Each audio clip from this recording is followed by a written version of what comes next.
আপনাদের জানাবো সোনার খনির যে রহস্যের কিনারা আজও হয়নি। বিস্তারিত জানতে ভিডিওটি না টেনে শেষ পর্যন্ত দেখুন, তাহলে রহস্যটি জানতে পারবেন।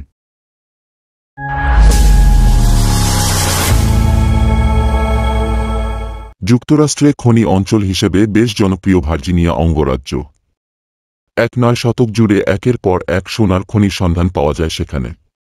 তেমনই একটি খনি থেকে উদ্ধার হয় 2টি বল, যার নাম হর্নেট বলস। যুক্তরাষ্ট্রভিত্তিক অনলাইন ম্যাগাজিন অ্যাটলাস অবস্কুরার প্রতিবেদনে বলা হয়, বল 2টি কেন খনিতে ছিল এর রহস্য এখনও জানা যায়নি। সারা বিশ্বের কাছে এই বল 2টি আজও বিস্ময়।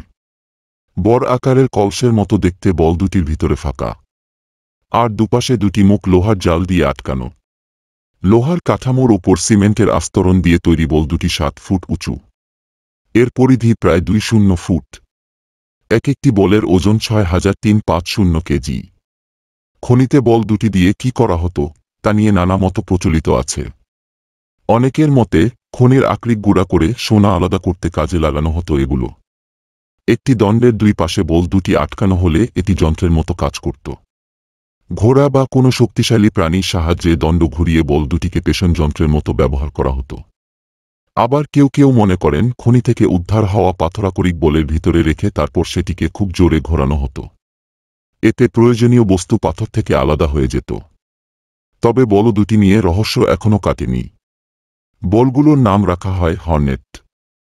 এমন নামকরণ নিয়েও ভিন্ন মত রয়েছে।